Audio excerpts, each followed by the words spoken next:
पुरानी पेंशन बहाल करना चाहिए माननीय मुख्यमंत्री जी को। आज की तारीख में चारों तरफ हल्ला है, चोर है, चोर है, चोर है। आपका फर्ज ये बनता है कि आप केवल अपना बढ़ाती चली जाओ तनख्वाह, और बच्चे रो रो के मर जा रहे हैं 2014 से हम लोग। ये तो बिल्कुल शर्म से डूब मरने की बात है इन नेताओं जी के लिए।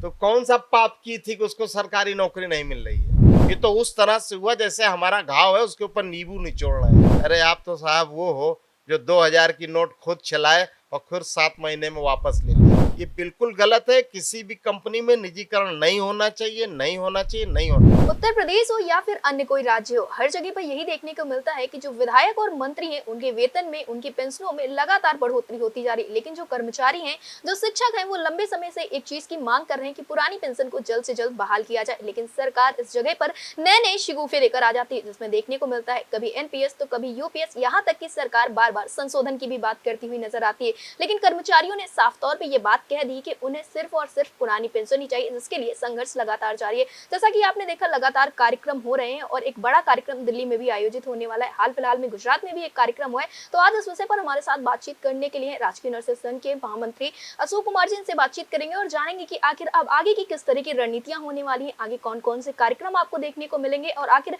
सरकार के ऊपर किस तरह से दबाव बनाया जाएगा। अशोक जी, जैसा कि हाल फिलहाल में देखने को मिला है कि उत्तर प्रदेश में मानसून सत्र होता है, इस दौरान एक मांग आखिरी दिन रखी जाती है जिसमें देखने को मिलता है कि विधायकों के, मंत्रियों के जो वेतन है उसमें 40% की बढ़ोतरी कर दी जाती है। और ये सिर्फ एक बार की नहीं बात है, हर जगह हर बार यही देखने को मिलता है जब मॉनसून सत्र हो या फिर बजट पेश होता है तो ये सारी चीजें देखने को मिलती हैं। जबकि जो कर्मचारियों की एकमात्र मांग पुरानी पेंशन है, उसको लेकर अभी तक सरकार की तरफ से कुछ खास नहीं किया गया। हाँ, खास जरूर किया गया जब एनपीएस हुआ, फिर एनपीएस का विरोध आप लोगों के द्वारा किया गया, आप लोगों ने यूपीएस फिर ला दिया सरकार ने, उसके बाद आप लोगों ने यूपीएस का विरोध किया, सरकार अब संशोधन की बात कर रही है और देखने को मिला कि जो केंद्र सरकार की तरफ से योजना लाई गई यूपीएस, उसको बहुत ही कम कर्मचारी अपनाने के लिए तैयार हैं। तो क्या कहना है आपका, आगे किस तरह से तैयारियां चल रही हैं? देखिए, सबसे पहले तो अटल टीवी का हम बहुत दिल से धन्यवाद देंगे कि आपने ऐसा मुद्दा उठाया, क्योंकि अन्य चैनल वाले कोई इस पे बोलना भी नहीं चाहते हैं कि माननीय लोग का बढ़ा है, हमसे क्या मतलब है। लेकिन आज समाज में जितना गिरावट आ सकती थी, एक तरह से कहिए हमारे जो विधायक हैं हमारा जनप्रतिनिधित्व करते हैं, या मंत्री जी हैं हमारे मुख्यमंत्री, हमारे पूरे प्रदेश के मुखिया हैं, वो हमारे सबकी देखरेख करते हैं। आज की तारीख में चारों तरफ हल्ला है, चोर है, चोर है, चोर है। सुन रही हैं आप? आज स्थिति ये है, आप हमारे घर की मुखिया हो, आप हमारे क्षेत्र की मुखिया हो, और आप अपना ही तनख्वाह बढ़ा लो और आपके अंडर में हम नौकरी कर रहे हैं। आप सरकार हो, आपके अधीन हम कर्मचारी हैं। आपका फर्ज ये बनता है कि आप केवल अपना बढ़ाती चली जाओ तनख्वाह, और बच्चे रो रो के मर जा रहे हैं 2014 से हम लोग। हमको ओल्ड पेंशन भी नहीं दे रहे हो। इवन दैट कोरोना के समय में हमारा 6 भत्ता पूरे उत्तर प्रदेश के कर्मचारियों का काट लिया गया, वो भत्ते आज तक वापस नहीं किए गए। 1.5 साल का मेरा डीए काट लिए, वही डीए फिक्स करके तो नहीं 40% अपना बढ़ा लिए। ये तो बिल्कुल शर्म से डूब मरने की बात है इन नेताओं जी के लिए, जो ताली पीट के अपना बढ़ा लेते हो, हम लोग को बेवकूफ बनाते हैं शहर के बाहर कि हम ये कर रहे हैं, हम ये कर रहे हैं। बिल्कुल गलत है। इनको सबसे पहले कर्मचारियों को, राज्य कर्मचारियों के बारे में सोचना चाहिए था।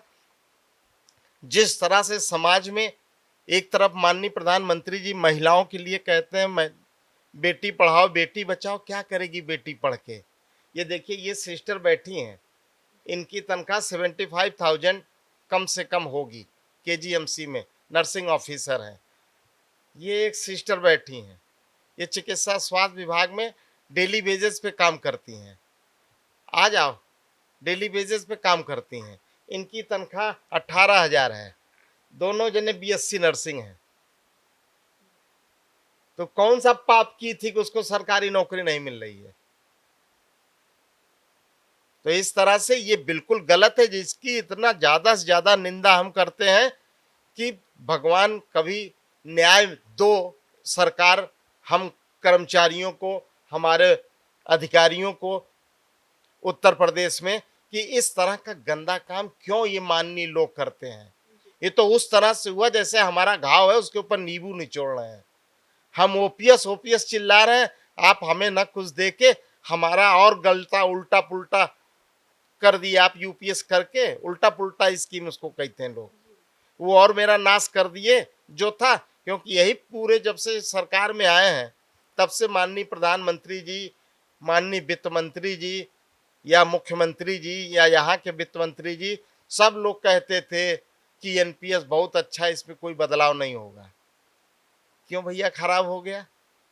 अरे आप तो साहब वो हो जो 2000 की नोट खुद चलाए और फिर 7 महीने में वापस ले लिए। तो इस तरह से सरकारों को नहीं करना चाहिए।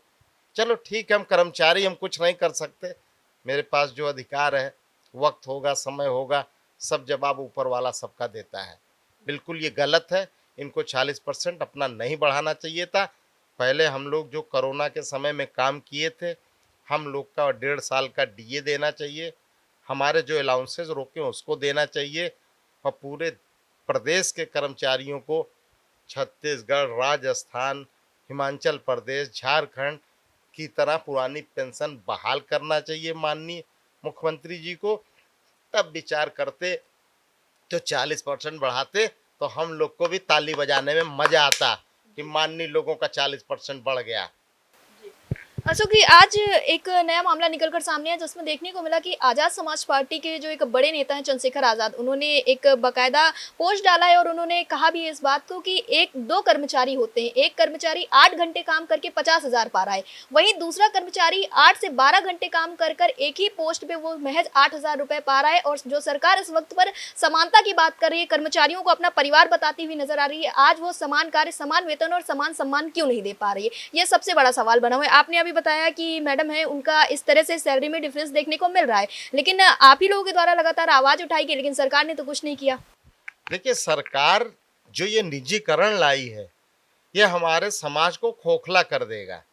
हमारे समाज में आज चोरी डकैती या चेन स्नैचिंग क्यों इतना बन रहा है?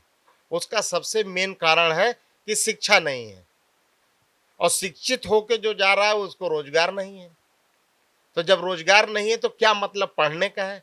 आज तो आप देख ही रही कि गांव-गांव में पढ़ाई जीरो कर दी गई। पढ़ाई है ही नहीं नाम की चीज। तो इसमें क्या कर लेंगे? ये बिल्कुल गलत है। किसी भी कंपनी में निजीकरण नहीं होना चाहिए, नहीं होना चाहिए, नहीं हो। आपको याद होगा 2020 में जब कोविड आया था, चाहे वो केजीएमसी हो, चाहे वो एलएलआर हॉस्पिटल हो या जिन जिन जगहों पे रेमडेसिविर इंजेक्शन चोरी करते हुए कर्मचारी पकड़े गए थे, वो कौन से कर्मचारी थे?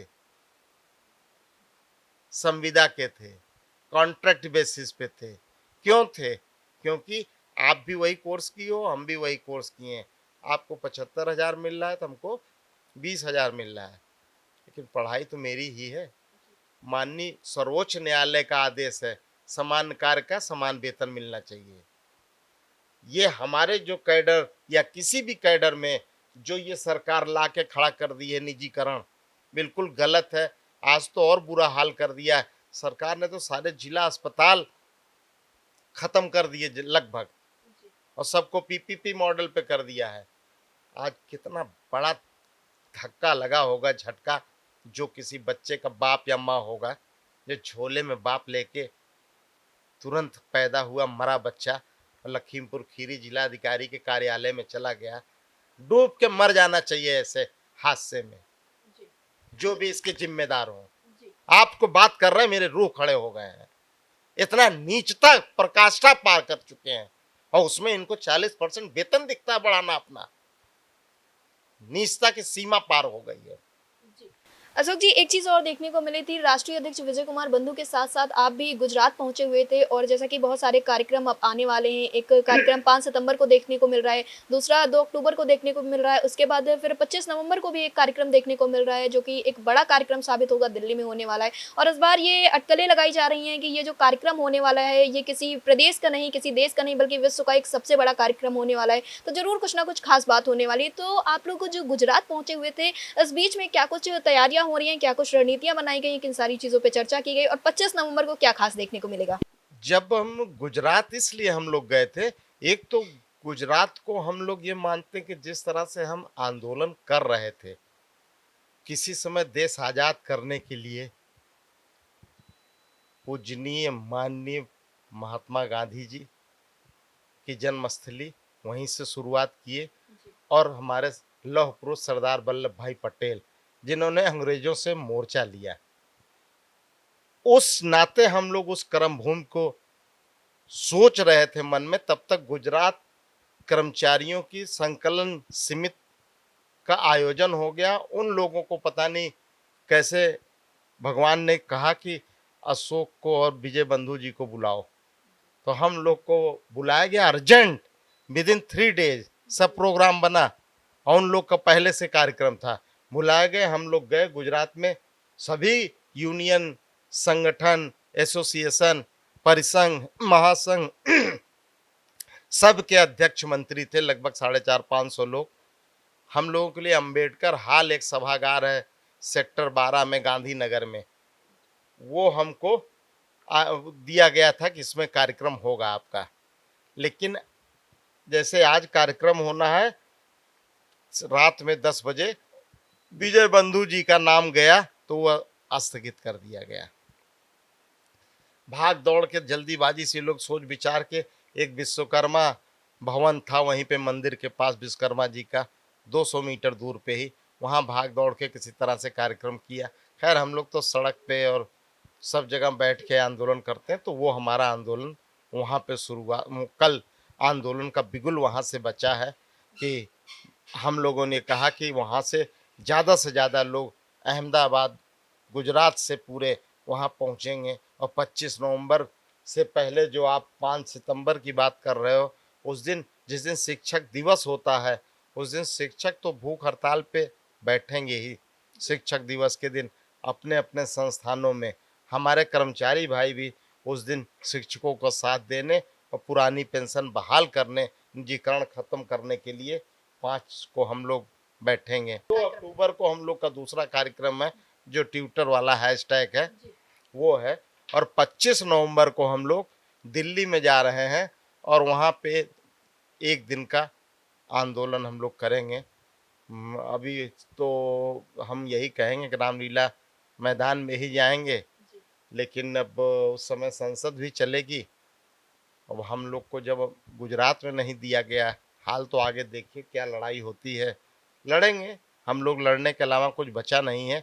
और गांधी जी की तरह और सरदार वल्लभ भाई पटेल की तरह जिसे वो देश आज़ादी के लिए लड़े थे, वैसे हम लोग पुरानी पेंशन और निजीकरण को जड़ से समाप्त करने तक के लिए लड़ेंगे।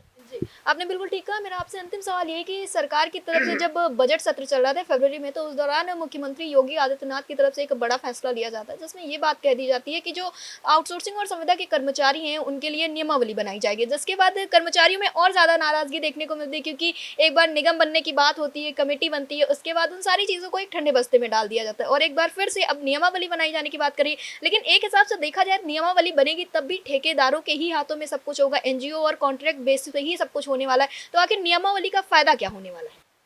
कुछ नहीं, गोल गोल घुमाने की बात है।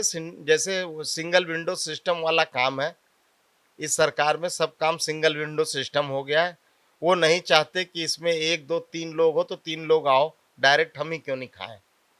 आज हम ये कहते हैं हमारे अस्पताल में ठेका प्रथा से कम में आज की तारीख में हमारे पास ठेका प्रथा से 139 नर्सेज हैं आउटसोर्सिंग से। तो ये 139 नर्सेज में 2-3 कंपनियां काम कर रही हैं। तो ये 2-3 कंपनी के ठेकेदार की क्या आवश्यकता है। आपका रोजगार कार्यालय था, वहां से लेते सीधे भर्ती करते। आप 15,000 दे रहे हो तो 15,000 इसके जेब में जाता, 12,000 इसके जेब में जा रहा, 3,000 आप क्या हो, आपको क्यों क्यों ठेकेदार को।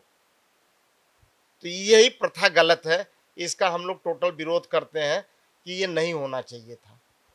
ये बिल्कुल गलत है, इसमें विरोध हो रहा है, होगा और हम लोग जीतेंगे। जी। हमारे साथ अशोक कुमार जी थे। इनका साफ तौर पे यही कहना है जो आगे के कार्यक्रम है वो बेहद ही अच्छे होने वाले हैं। जैसा कि 25 तारीख को एक कार्यक्रम होगा जिसमें इस बार सिर्फ और सिर्फ ओपीएस की लड़ाई नहीं है बल्कि साथ में निजीकरण की भी लड़ाई होने वाली है, क्योंकि अब निजीकरण को जड़ से उठाकर फेंकना है। और कहीं ना कहीं देखा जाए तो एनपीएस और यूपीएस दोनों ही निजीकरण का हिस्सा है। अब देखना ये होगा कि आखिर 25 तारीख को क्या कुछ खास देखने को मिलता है। लेकिन उसके पहले दो कार्यक्रम आपको और देखने को मिलेंगे, जो कि एक 5 सितंबर को होगा, एक 2 अक्टूबर को होगा। उन सारे कार्यक्रमों में भी सभी कर्मचारी शिक्षक एक साथ एक बैनर तले आने वाले। कैमरा पर्सन ज्ञान के साथ मैं उनका, आप देख रहे हैं अटल टीवी।